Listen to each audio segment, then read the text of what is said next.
like it's way deeper than just the money. I used to be excited to have a conversation about money until it's like, we're making money. Okay, so what else are we doing? He has a child. Our children are a couple months apart.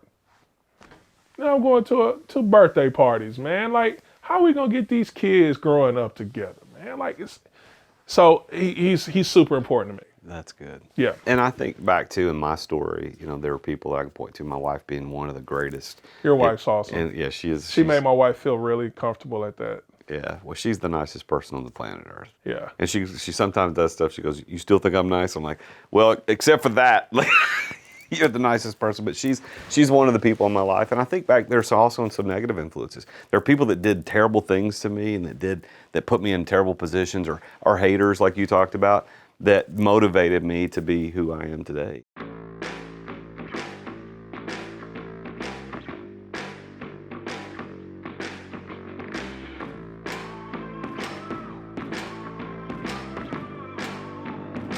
In today's ultra-competitive business world, being a successful entrepreneur or business owner can be very challenging.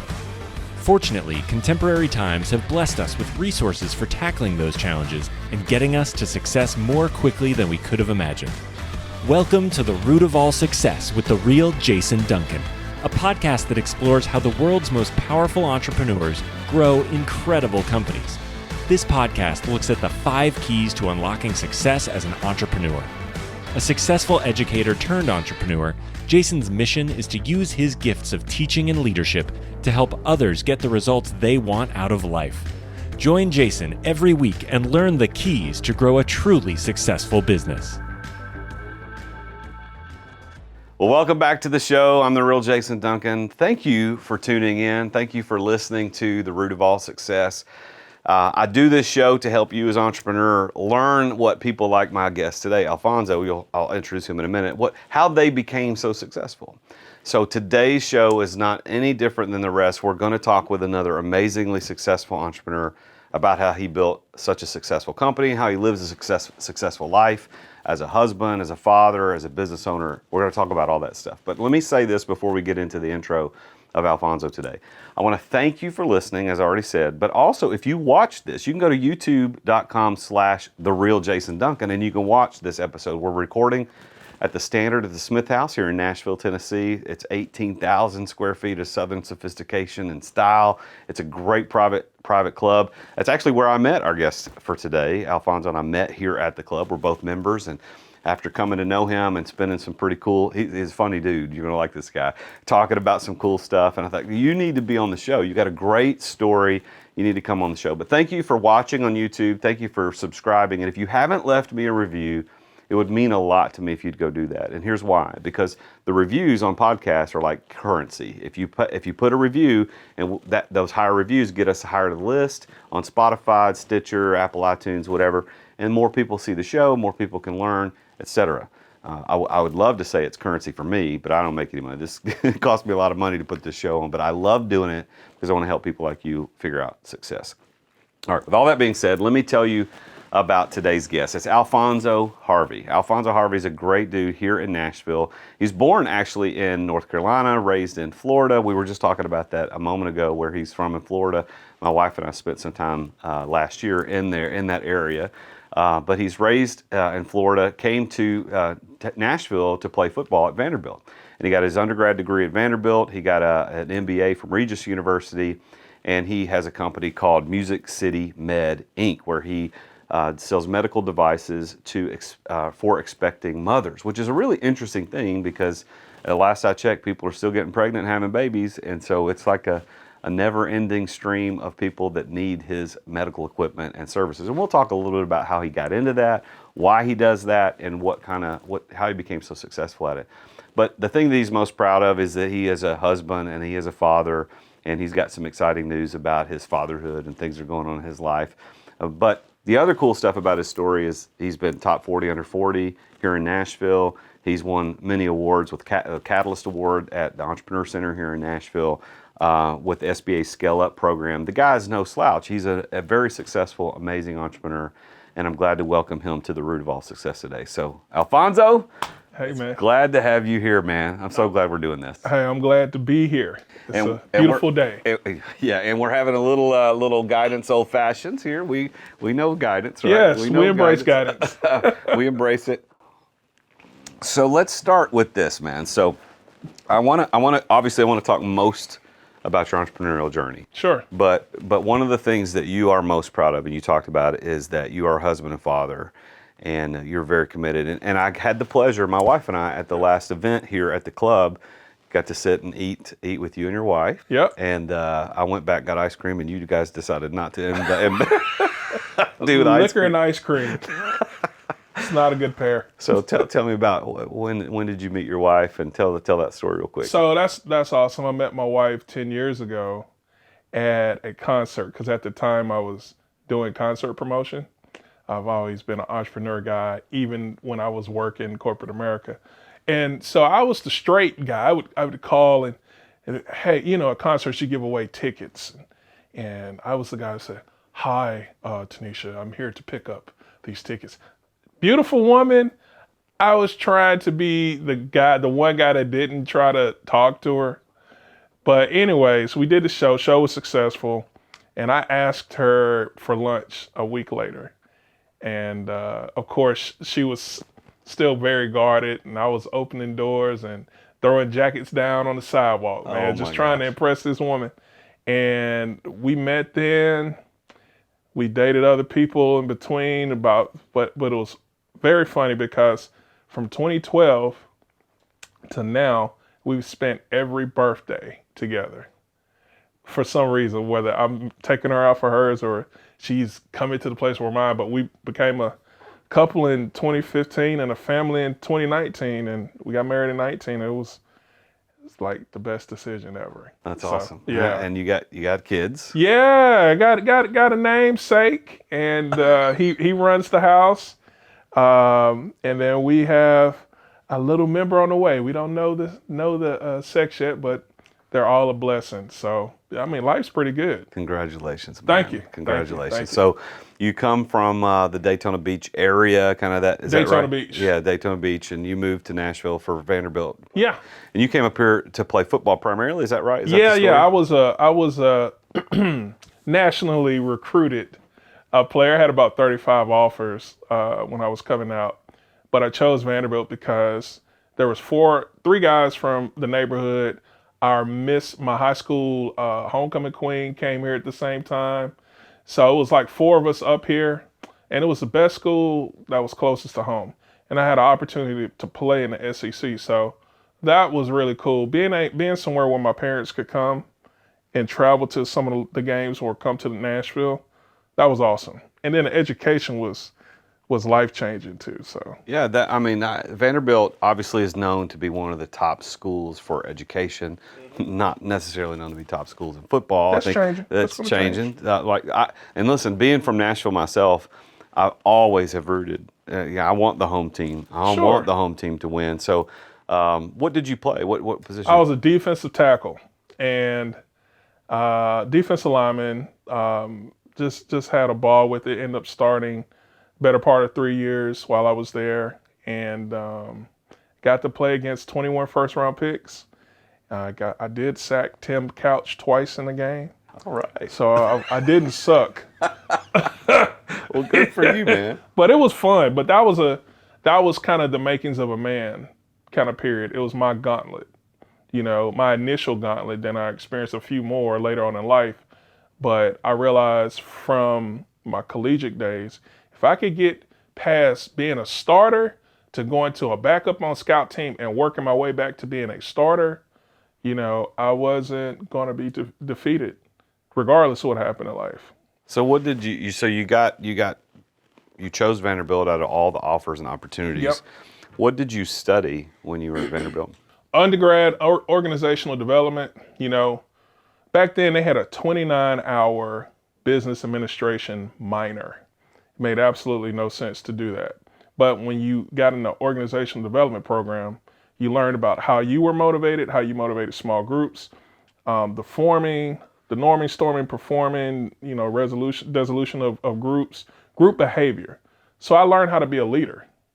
It really they really challenged you to learn what your personal leadership style was, how you're motivated, how you motivate people, and then kind of the capstone is you went and did an internship. So for me, I'm a guy that takes advantage of my opportunities. So at Vanderbilt, I graduated in 3.5 years, but I never took more than 12 hours because I was up here in summer school every year. Yeah. Just learning the system. Vanderbilt was really the first place where I learned systems and how to interact within systems. Know what the parameters are so that you can maneuver through those. And that really has stayed with me since. Well, you didn't finish there. You went and got an MBA at Regis. Yeah, yep. I utilized when I was a corporate guy, they had those great reimbursement programs for grad school. So for 2 years, I didn't watch Sunday football. And I got it done. Regis is a great Jesuit school based out of Denver, Colorado. I actually had a chance in 2019 to go visit the campus because I was a distance learner. I was in that initial wave of online learning. But I got to visit the campus. I was pretty glorious. So it was good. It all was part of my story. You have an interesting mantra about life. What's your mantra? Oh, there are no problems, just unfound solutions. I've heard you say that before and didn't really realize that was kind of your thing until I was prepping for the show. But that's really interesting. How did you come up with that? Well, I mean, I learned it from a guy that I didn't really like a long time ago. He irritated me to a point of moving from my present position to being something greater. But that was his thing. It was, there are no problems, just unfound solutions.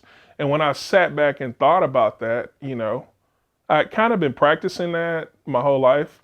First, the earliest memory is my dad forgot to pick me up from basketball camp. And I had to figure out how I was going to get home. That's an unfound solution. Yeah, but I had to figure it out. I had to make the adjustment. And in business, you have to pivot.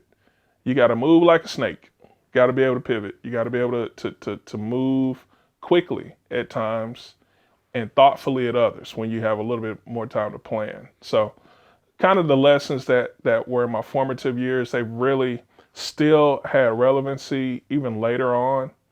The kid, like, dealing with children, you always have something that changes.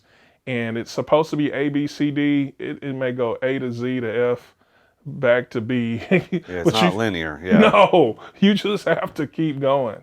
So I'm motivated in that way, and I'm not a person that takes defeat. I'm going to learn in my losses, but I keep going. I just keep going. That's great, man. So you didn't go straight from Vanderbilt to Regis to entrepreneurship. You stopped along the corporate route for a long time, actually. So tell me about that. How did you get into the corporate thing? Ton of value learned in a corporate environment where people could spend millions of dollars on developing my skill set. Like most kids getting out of college back then, I needed a job. And the first job I took led me to corporate America. I was actually it was an entrepreneurial job where I ran a moving company. And I literally was given an office and a yellow page, and I was told to call people to find business. Now, there's a lot of people who don't know what the yellow pages are, Alphonso. Man. Come on. I know. Yellowpages.com. It used to be a book. It used to be a book. They would deliver it and leave it in your driveway or on your front porch. Yes, and if you didn't pick it up, you had this soaking wet glob of paper. But they gave me that in the phone, and I found my way. That experience on my resume allowed me to interview for more jobs when I went back to Vanderbilt and went to the Career Center, because I was like, I can't do this forever. But I got that job in June after graduating in May, and by November, I was hired at UPS, and I bring up UPS because that was 15 years of my life. And the cool thing was when I got hired November 1st, it was a week before they went public.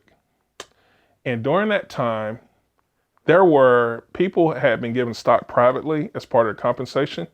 Well, good old UPS did a 6-for-1 split before they went public and then opened at their original sales price.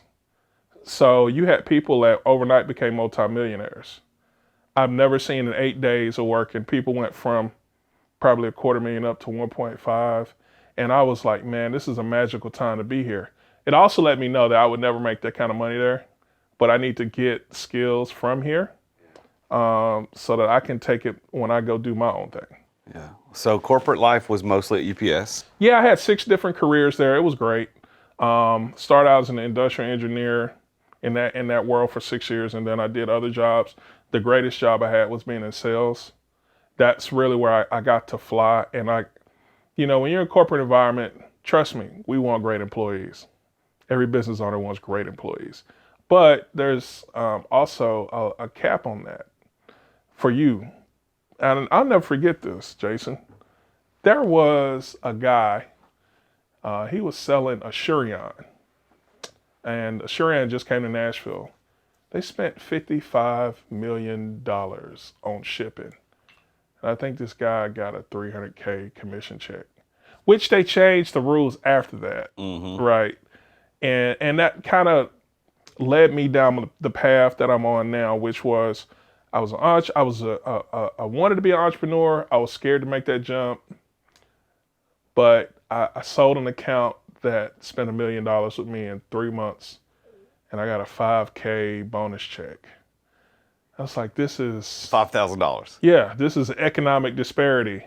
Okay, I'm obviously pretty good at doing some of this stuff. I need to be compensated for it. Yeah. And that really, really that shook me out the nest.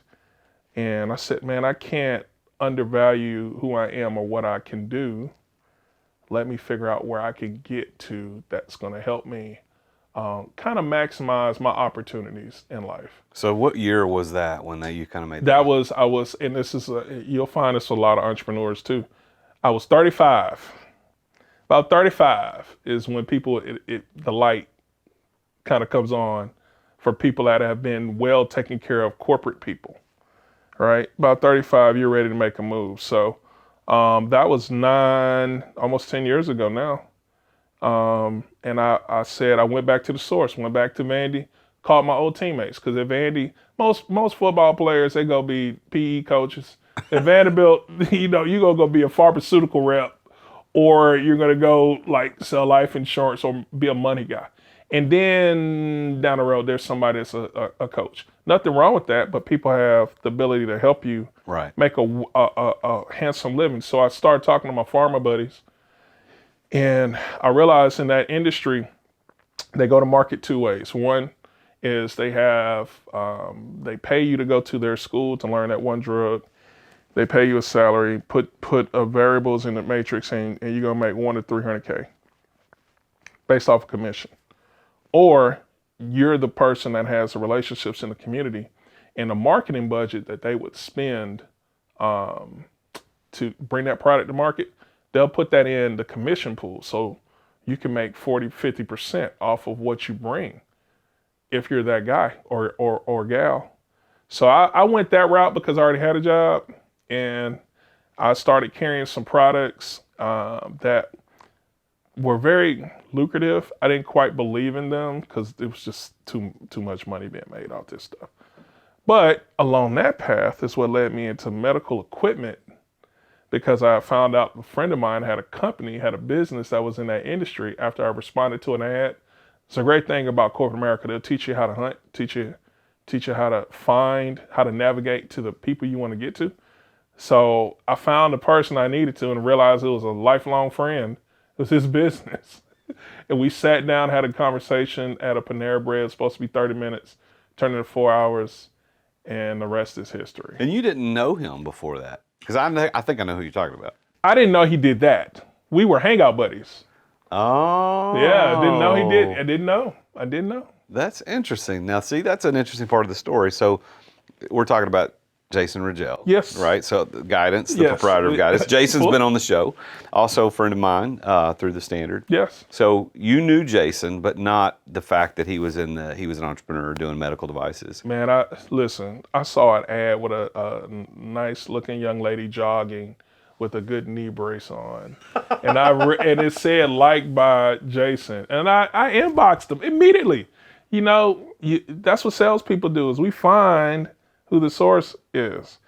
I said, hey man, do you know anything about this company? And he said in his fashion, dude, it's my company. And I was like, dude, I need to meet with you. And it has gone from that. We said we're going to buy a Panera Bread one day, just because that's where you met. that's 4 hours of deep dive, showing me the business, me showing him what I was doing, and then making a decision to kind of move forward in a great partnership. And is that when you started Music City Med? Mm-hmm. And what was your first? What were you selling? What was your product? So back in the day, I was pushing these pharmacies, specialty boutique pharmacies. They would find drug reps that had a community that they could sell to, and would tell that drug rep to bring this product to my community. And it would be something compounded. It would be all FDA approved stuff, but the pharmacist would compound it for a different iteration of that. So you may have like a lidocaine, or you might have a pain cream or a scar cream, or all of that stuff that was back in vogue from like 2010 to 2015. And it was paying. It was highly lucrative. The patients really liked it. But whenever you make too much money in something, it's going to get regulated. Mm-hmm. So I saw the end before the end came, and I wanted something that I could believe in. My parents have always, my dad in particular, God rest his soul, he always believed in homeopathic, holistic medicine. So, if you got sick, it was a hottie toddy. It was, you're going to smell like a locker room because he's going to put that tiger balm on you. And he always would use like knee braces and stuff. So I wanted to get into something like that was non-invasive, but also had, people can tell you, man, my knee brace helps me feel better. It's like, you can't doubt that a crutch is going to help you if your leg is bothering you. Right. I wanted to be able to sell stuff that had the name recognition, but also wasn't so controversial, because I don't need to go to Hawaii on every sale. Let me go to the beach up here in Rayon City? Yeah, let me go there all the time, man. That's funny. Man, I've been there. I'm telling you. Right off the power plant. Yeah, that water's safe. Anyways. But you did, Jason helped you get into the business. You were selling the FDA approved drugs for scars and pain. But then you're like, well, I want to do something a little different. And where did you go from there? Was it actually into braces and crutches and that type of devices? It was into the orthosist, into the palliative care, which is just supportive. Post-surgery, want to help you get back to your healthy life.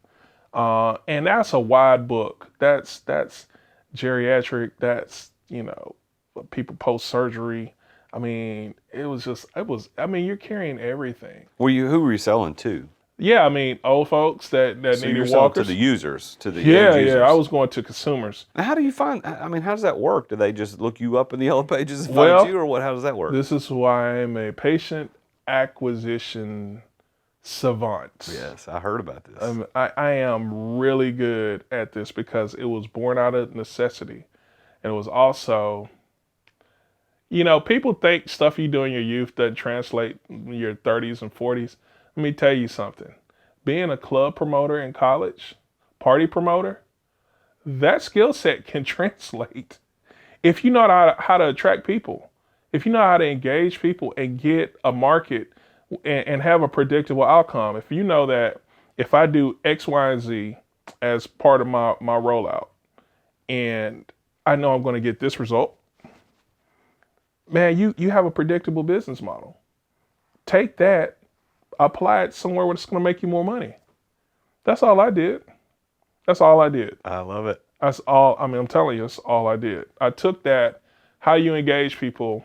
And during those times, of course, you're touching people on the shoulder, you're handing out a leaflet. Okay, how can we do that in a healthcare environment? How can we build community and understand and educate a bunch of people and help them be able to onboard into your system? And that's what made me somewhat of a maverick, because people during that time, when I got started, they would buy data. They would buy leads, which is illegal. You can't do that. You got to generate your own stuff, especially when you're dealing with like Medicaid, Medicare. Can't do that. People have to come to you. And I took the very long road.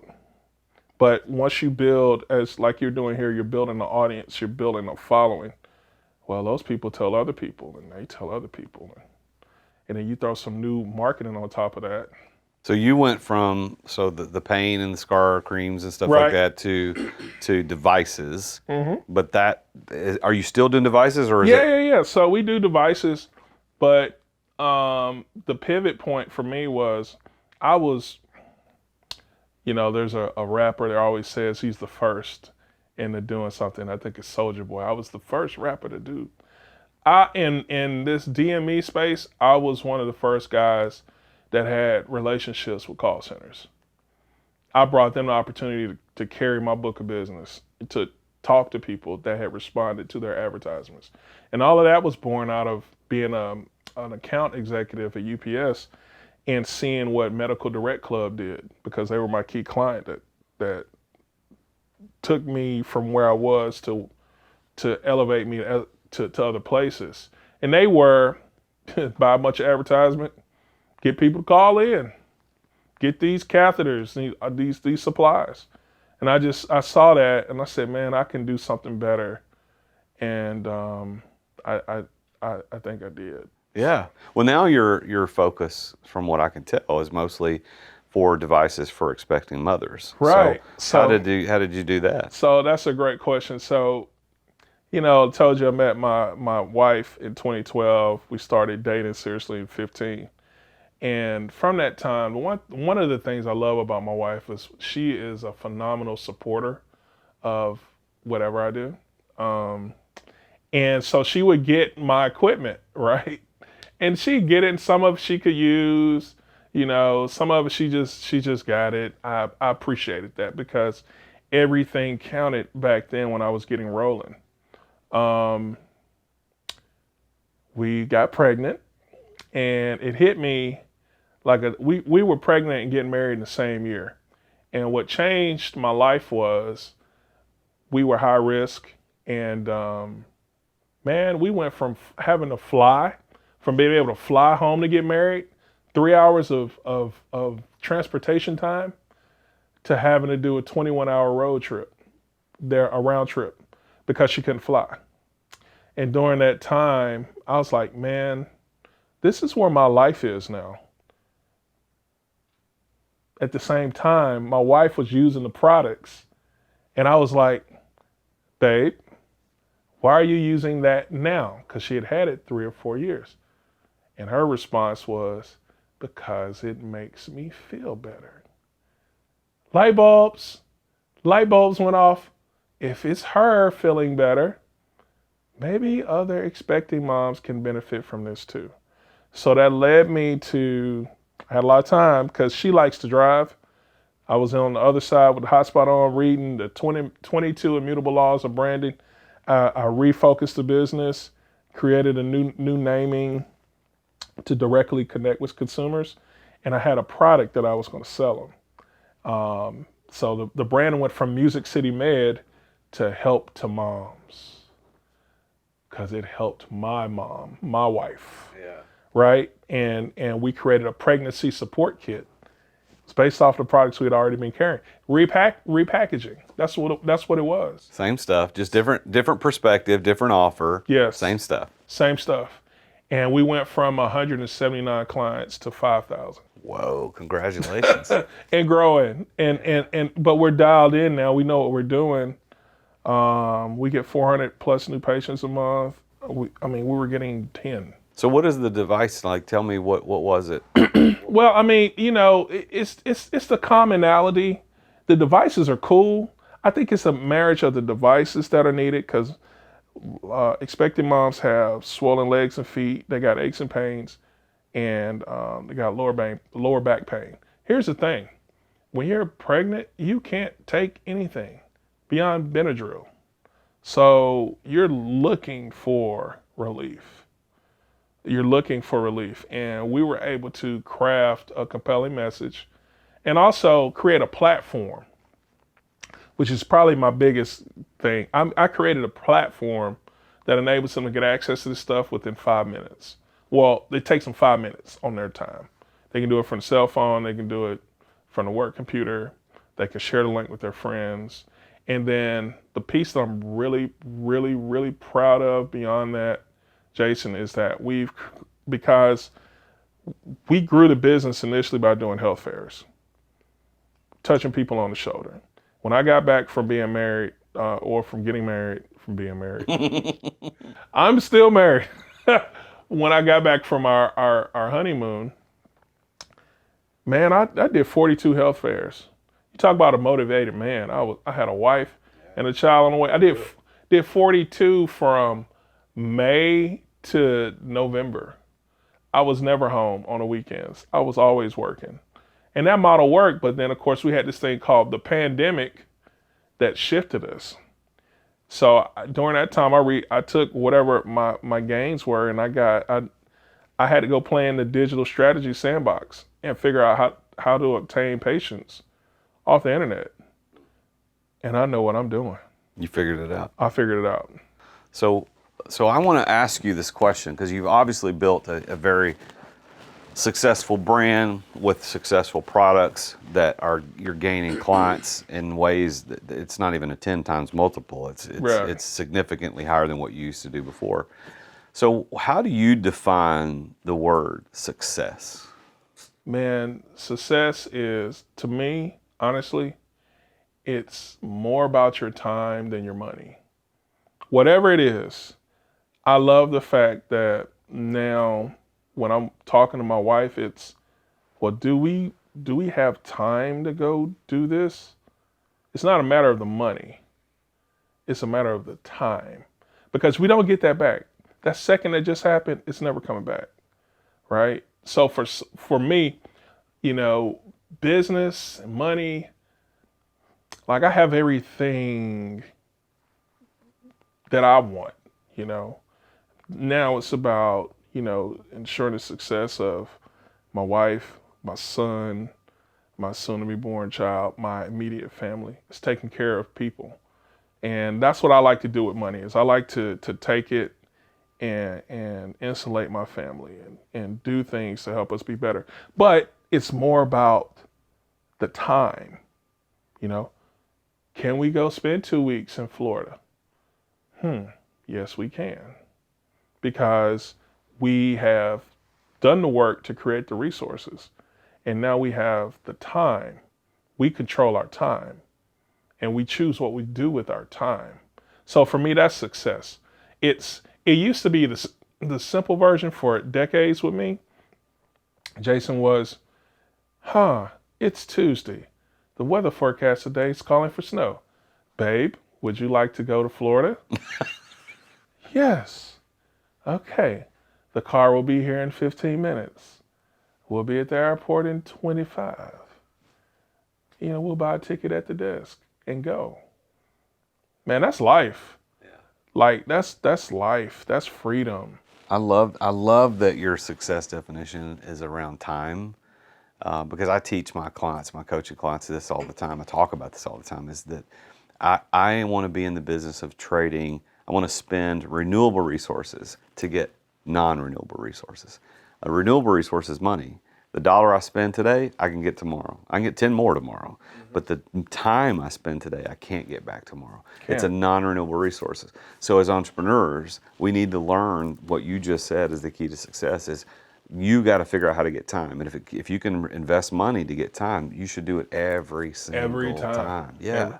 And, I think my initial lesson on that, my mother told me this, and I was mortified because I couldn't believe I was like this early on.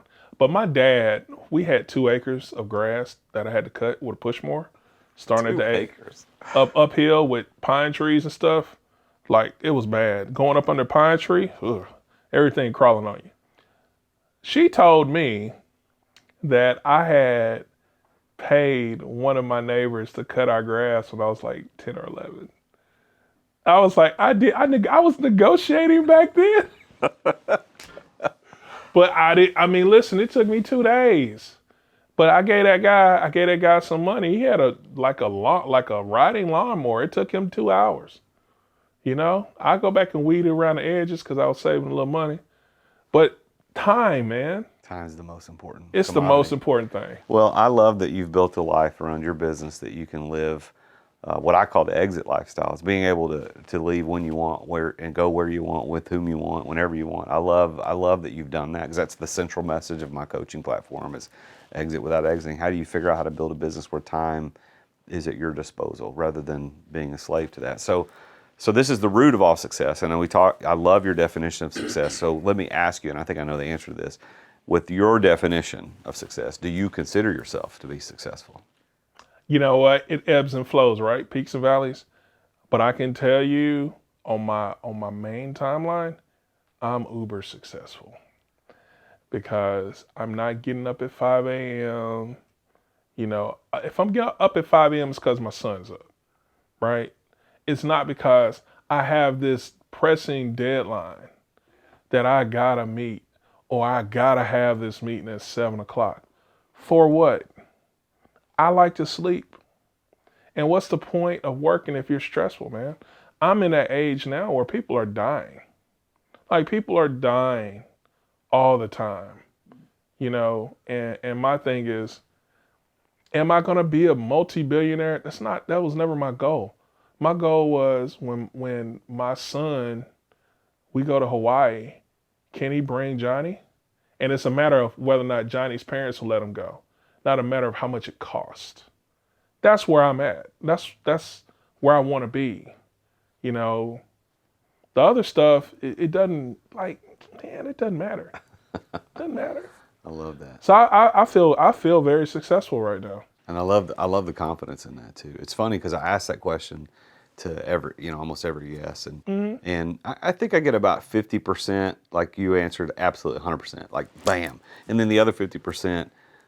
They pause and certainly it's actual humility. It's not contrived or fake, but they're like, man, maybe, kind of. But when we finish the conversation, like, yeah, actually I am, because you wouldn't be on the show. This show is about interviewing successful people, and really success is in your definition of success is the only one that matters. Because if I define success as X, and that's what I'm aiming for, but you don't think that's success, then it doesn't matter. But let me kind of dig in a little bit, Alphonso, because talking with Alphonso Harvey, Music City Med, built an amazing business, help to moms. So what I want to ask you now is what I've been asking entrepreneurs for the last decade or so. As I became a successful entrepreneur, I wanted to know, how did other people do it? And so I started asking these questions, whether it was here at the club over a glass of bourbon, or if it was at dinner or somewhere. Just getting in rooms with people like you and say, well, how did you do it? And just casual conversations. And what I discovered is that there are these 5 keys that I saw that every single one of them were using. Every single one, they unlocked the door of success with one of these, or the multiple of these 5 keys. So I want to talk about those 5 keys and see how it played into your story. Okay. So here's the first one that I discovered. And I believe it's the most important, but it's not in isolation. It's not a key that can be used by itself. And that's passion. And what most people think when I say that passion is a key to success is they think, well, you got to love it and be excited about it.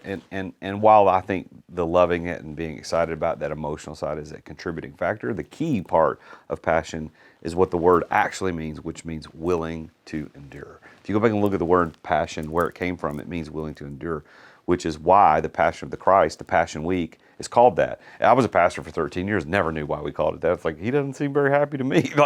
I don't understand why we're calling it that. But when I learned what the word actually means, that makes sense. So what I'm saying is, and what I found, and I think it's true in your story too, is that your willingness to endure for the thing you're building is a key to your ability to succeed. What do you think?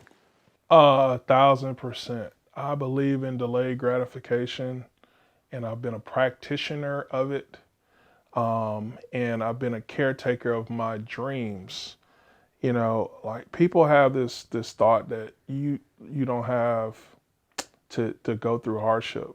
My father was a pastor for 52 years. Really? Yes, to his dying day. And one of the lessons that my wife always reflects on when she thinks about my dad is when I would go out and do those 42 health fairs, well, you got to get your mule out the ditch, right? We're not on, life ain't sweet. We got things to do. We got work to do. And regardless of how you're feeling, because them 42 events, if you know health fairs, you know they're on Saturdays and Fridays. They're on the days when you want to hang out, do cool stuff. You know, I was committed, like supremely committed, because I had a dream that I knew was going to work. And I knew that my wife was behind it. And I knew that this could be a transformational thing for me and mine. So you talking about passionate, it didn't matter. My car was unusable for any other thing but health fairs because it had stuff in the trunk all the time. I was ready to demo and educate and explain and walk people through it. And we were doing paper records. So, you know, on a successful day with 29, 30 people would sign up, man, I'm undoing paper and scanning with one of those neat desk scanners. You remember those? Oh, I do. Each page and each packet got 8 pages. I got 29 clients.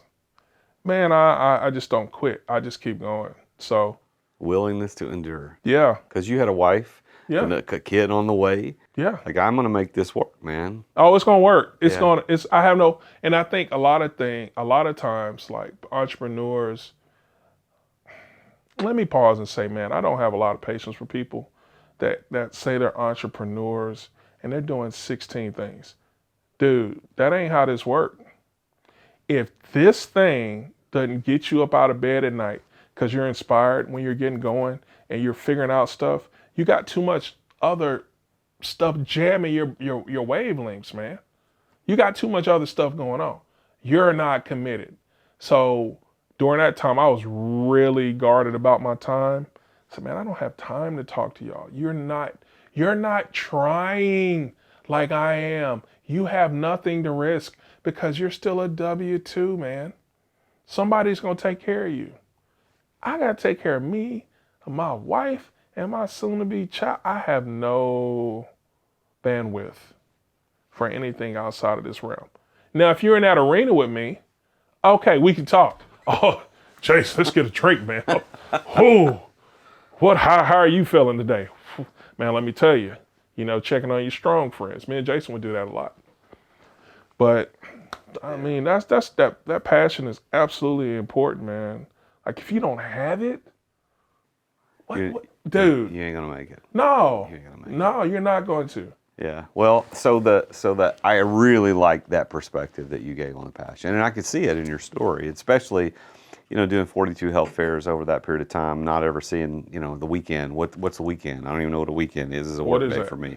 So the second key that I found is not only is passion, but it's being at the right place at the right time. And by the way, they all start with P because I was an old pastor. I got to do alliteration. You know what I'm talking about. So passion and place. So right place, right time. And so a lot of people think that means you just you get lucky and you're happen to be at the right place, right time. And a lot of envious, small-minded people look at successful people like you and go, yeah, he was lucky, right place, right time. Now that's not. Sometimes that happens, right? But the reality is that you put yourself in the right place. You didn't know what it was, but you put yourself there. So what do you think about it? How did that happen for you? Man, I'm going to tell you an event that happened. Man, we went and did a health fair in Sudincum Homes here in Nashville. I mean, it was a good event. We got 10, 11 clients, but I made it my business to go talk to every vendor. And there was a vendor right next to us. And man, I just did my normal, hey, I'm Alphonso, we're here, this is what we do. Help the moms, hey. Man, a year later, it's during the pandemic, I'm out walking. I'm walking on the Greenway. And this lady calls me and she says, hi, I'm such and such. She's like, do you remember me? We were in a booth next to each other. I said, oh yeah, I do. How you doing? Well, I remember our conversation. And I work for Department of Health in this program for expectant moms. and we would love for you to be the provider for our participants. Now, the only reason I got that opportunity was because I was in the arena. I was there, and I valued every time that I went out, right? Now I went away from my family to try to make something happen, get some kind of advance. Like I learned at UPS, we're gonna close a contract, we're gonna get a reason to come back, we're gonna get a new contact, we getting something. We getting something. And that was my mindset, my mind state. And a year later, I'm literally out walking, Jason, frustrated, trying to blow some steam off. And this lady calls me, and that led to 200 clients. And then I was able to, but more importantly, I was able to say, hey, this is our partner. They trust us to do what we're doing, you know? And so when you talk about being in the right place at the right time, I was everywhere. Yeah, you were putting yourself Yes. in those places. Yes. See, this is the thing too. A lot of entrepreneurs who want to do things, they stay isolated. They stay in their bubble. They don't get out and do anything new. They don't. And while I don't agree with the hustle mentality where you just got to hustle, grind all the time, there is a reason and time and season for you to be hustling. But they sit and they wait and they work and they wait and they work. And I'm like, you got to go put yourself out there, man. Join a club.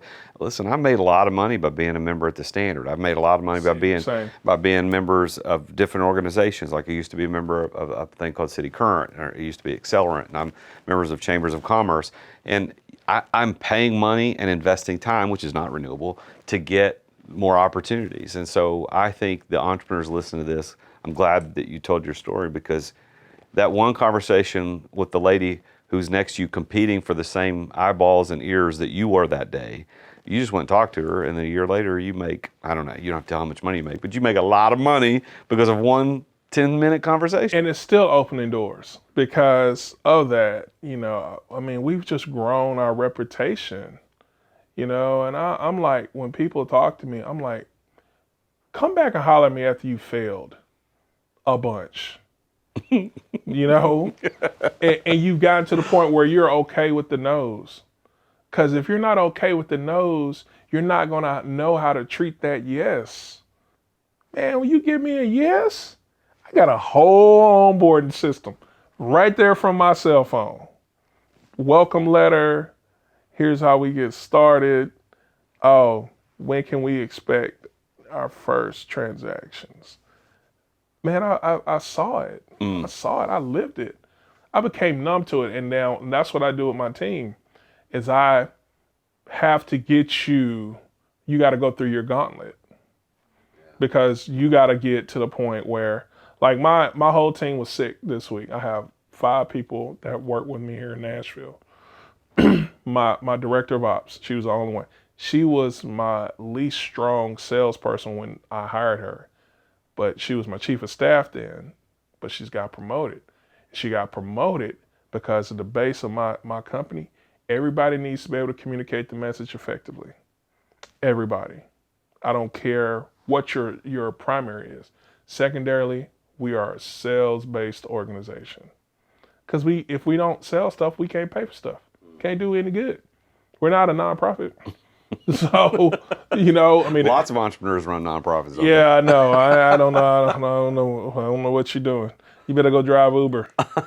And some do. I have. I took my wife to the Waldorf Astoria in 2018 off of Amazon Prime because the business was in the toilet.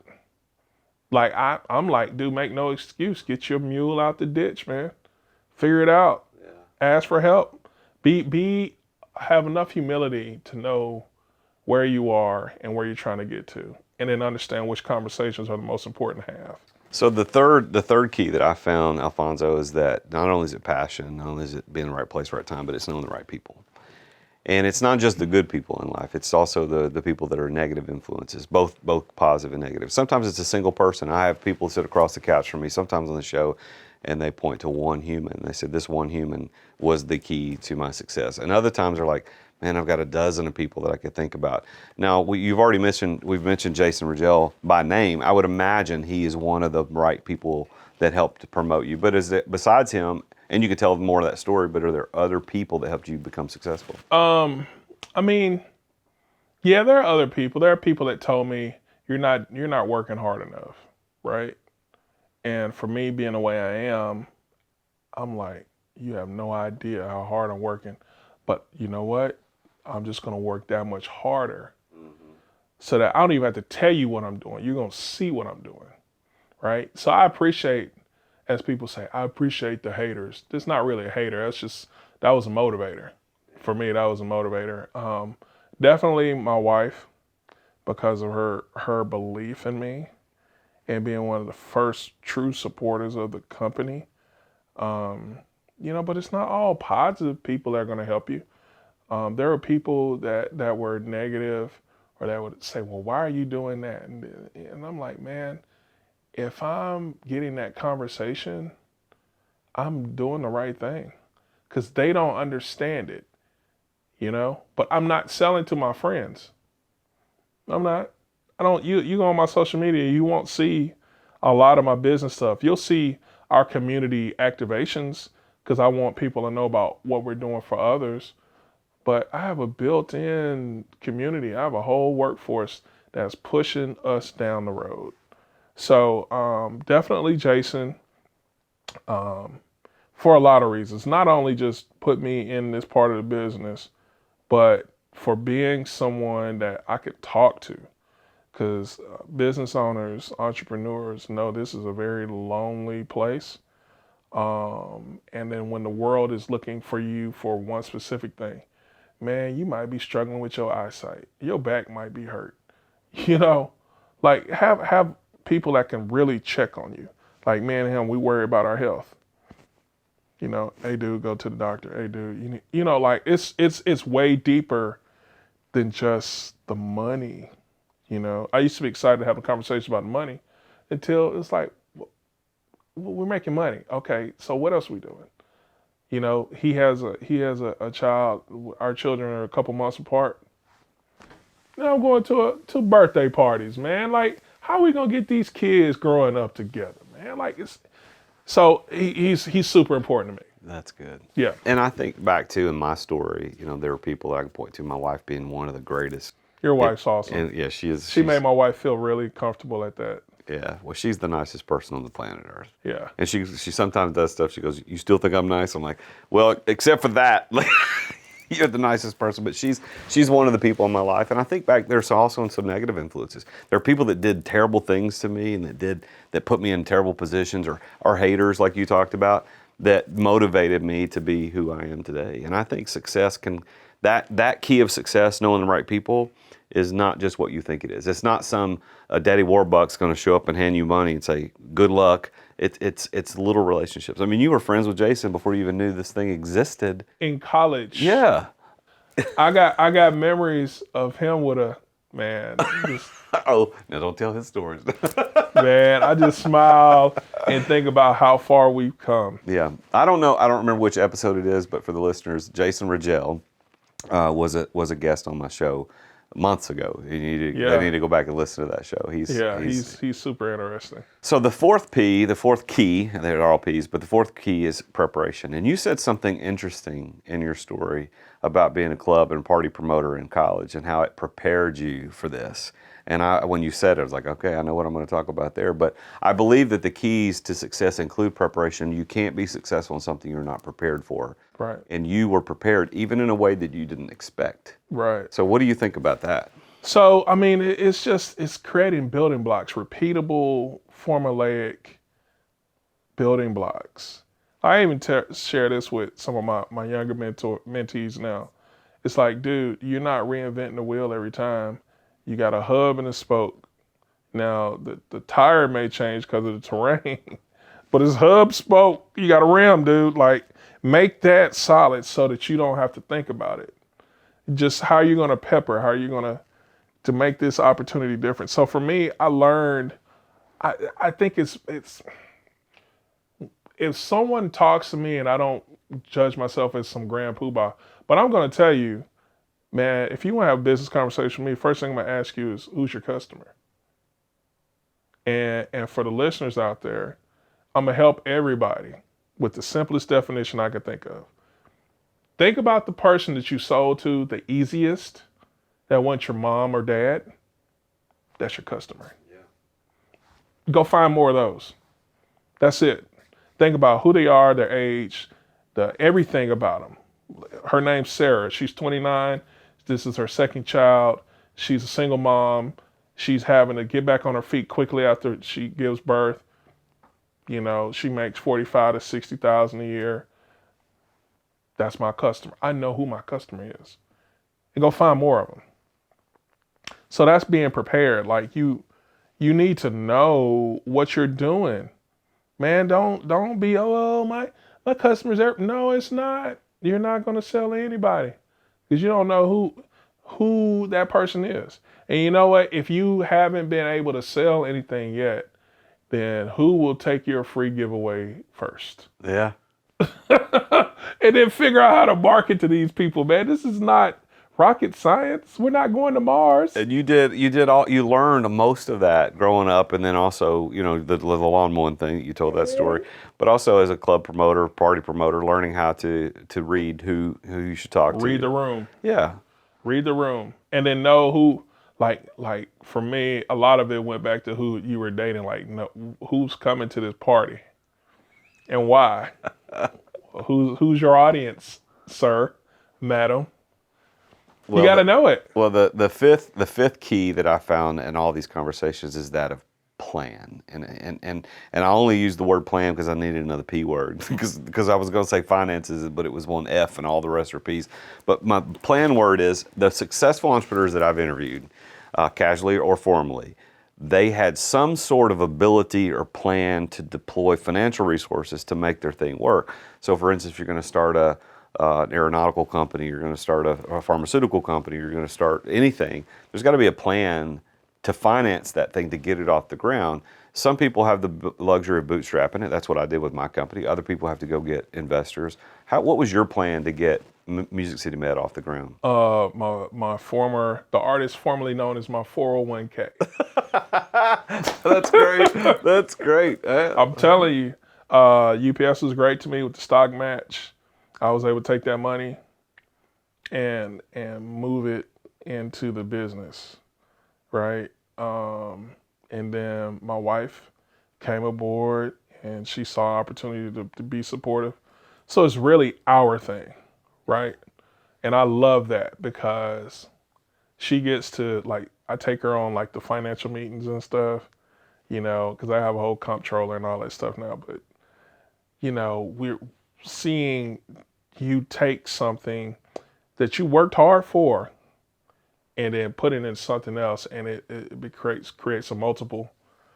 Man, I'm here for it. But it was that the artist formerly known as my 401k. 401k. Well, yeah, man. There's lots of terrible things about 401ks, but that's one of the good sides of 401k. Yeah. That's a good thing. Entrepreneurs who are listening right now, or entrepreneurs who are listening that have the 401k, they might not know that you can tap into that for reasons like this. So yeah. there are ways to do it without the tax consequences as you would otherwise get. Your local CPA. Yes, this is not tax advice. Well, let me ask you for this. Speaking of advice, so as we kind of close out our conversation, I want you to talk to the listeners. So on the listener scale, on the spectrum, there's entrepreneurs who haven't done anything yet. They want to, they're listening, they like the idea, but they're W-2 and they're addicted to it. And they can't figure out how to make that leap. And then on the other end, we got super successful nine-figure, entrepreneurs and everybody in between. Sure. But I want to talk to that first group. I want you to talk to them because you were at one point the corporate guy and you made a leap for different various reasons, which we've talked about. But what would you say to that listener, to that person who is sitting in their car right now, driving home from work, whatever, walking the dog on the weekend, and they haven't taken the leap? What's your advice as a successful entrepreneur to them? I would say start today. And you can do it in a semi-comfortable fashion. And what I mean by that is you can take one day out the weekend, and you're 100% committed to being an entrepreneur that day. So, the example I'm using is Saturday we're at the farmer's market. This is what we're doing. And then as that potentially grows and develops, it may replace other days of the week. But you cannot be tepid with entrepreneurism. I'm gonna tell you, and then this is don't be that person that comes up to someone that does nothing else but what they do and want to have a conversation with them. Well, I still work over here at X. Well, then go to X, because you will never understand me. I'm in control of my P&L, man. Like, I'm making different decisions than you. So be respectful when you talk to these grizzled, wizened entrepreneurs, because we are thinking about everything. You have the luxury of thinking about specific things because you're a W-2. Nothing wrong with that. Understand that. It's a privileged position because someone is taking care of you. But for us, we're out here like, man, I'm thinking about everything. So be understanding when they don't want to hear your BS, man. Like, they don't want to hear that. Like, talk to me about your Saturday. Hey, we're at the Mercantile because, me and my wife, we make soap in the evening after work. Now you're interested in me because you're committed to doing something. And this is the one day a week you're exhibiting that. But don't talk to me about, my part-time or my hustle. If you say hustle to me, I'm never listening to you again. This ain't a hustle. This is how I feed my family, man. How I feed my mama, because she's on my payroll. Don't play with me. I'm not here for your entertainment. Oh, let's go talk to an entrepreneur, the risk taker. I know a risk taker. Nah, dude. Come back to me when you failed a few times. Come back. Come back then. And then we'll talk. Yeah. Then we have something in common. Yeah, because we're not thinking about this thing the same way. And there's nothing wrong with what you're doing, but don't enter in my arena and think you're gonna get in because you bought a ticket. Nah, dude, you gotta train and be prepared and be willing to take on what's right here in front of us. Well, so people that are listening are going to be impressed with the story. I know I am. So how would people get in touch with you? How would they engage? Man, I'm around. I do a little bit of LinkedIn. I'll be honest, I just hadn't done a lot of it because it's a lot of people that I don't really need to talk to. From my perspective, that's probably going to change as we add some different iterations of the business. But I'm available. We're the business is at Help to Moms on Instagram. Help to T-O, Moms. Help to Moms. Yeah. Okay. We're helptomoms.com. You can find me at, if you want to email me, I'm Alphonso at helptomoms. And Alphonso's AL PHONSO. Yeah. And I'm on my private, no, it's not even private. CEO Harvey is my handle on social media. I would change my moniker because, but I'm cool. I like it. Yeah. And I got a lot of cachet on there. So I like to cook. I like to hang out with the family. I like to hang out with my friends. CEO Harvey's a good place to find me. Well, Alphonso, this has been cool, man. I mean, we've known each other casually here at the club, not intimately, but we've casually known each other. But this has been so cool, hearing your story, and it was really good getting to sit down and have dinner with you and your wife when we were at that event several months ago. But well, man, we coming to the next bonfire. you should have been there, man. Man. I had like 100 people at the house, man. Man, It was crazy. the wife Jason had brought his entire entourage. I know, he has an entourage. Yeah, we had my wife had a concert that night. Yeah, well, So- we had a good time. But, next time. Yeah. Well, thank you for being here. It's been a pleasure and an honor to talk to you and hear your story. Thank you for the transparency and kind of showing us what it's like. And congratulations on your success, man. It's man. And you got a never-ending supply of customers. I know. Look at his face. You got to go watch the YouTube version of that. That's a good clip right there. I know. All right, well, there you have it. Yet another successful entrepreneur who shared his story about how he became successful. And I'm telling you, these 5 keys will unlock the door of success for you. You just got to figure out where they are in your life. It's where are you passionate? Where are you willing to endure for things? What are you putting yourself in the right place? The guy did 42 health fairs in a very short period of time, putting himself in that place, talking to those other vendors at the fair, knowing the right people, being prepared. What is it? There's probably something in your life that you did that you have not yet thought that connects you to success.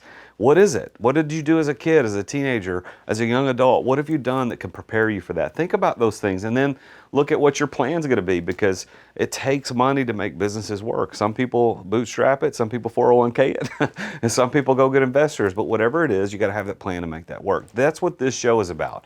And I love talking with people like Alphonso. So we're going to continue this conversation every single week here on The Root of All Success. But I want to make an offer to you. So what I do as a coach every single day is I work with entrepreneurs who are already entrepreneurs, but they want to live a better life. They want to have that time. You remember Alphonso was talking early on about how time is his definition of success, or it plays into his definition. I teach entrepreneurs how to exit their business without having to sell it. How do you set a business up that doesn't require you to be in it every day? How do you set up a business to run where you're the owner investor of the business, but not the owner operator of the business? That's what I do. And I run an exit accelerator. It's a group coaching cohort, live coached by me. We do it over 12 weeks by Zoom, 8 sessions, and I only take 12 entrepreneurs at a time. And if you want to be in the next one, all you got to do is go to exitwithoutexiting.com. You can sign up right there, but I'll give you a deal. If, as a listener to the show, if you will DM me at @TheRealJasonDuncan, either on LinkedIn or Instagram, that's where I play most of the time, and you say, I heard you on the show with Alphonso, I want that discount, I'll give you $500 off the next cohort. And we do a cohort model. So it's Exit Accelerator. Go to exitwithoutexiting.com. So thank you for listening today. Tune in again next time when I talk with yet another amazingly successful entrepreneur about his or her journey to success. Until then, I am the real Jason Duncan, and Jesus is King. Thank you for listening to another edition of The Root of All Success with the real Jason Duncan. If you've enjoyed this week's episode, we invite you to visit therootofallsuccess.com to access the show notes and other helpful resources. Take charge of your business. Grow it from great to incredible. Join us again next time here on The Root of All Success.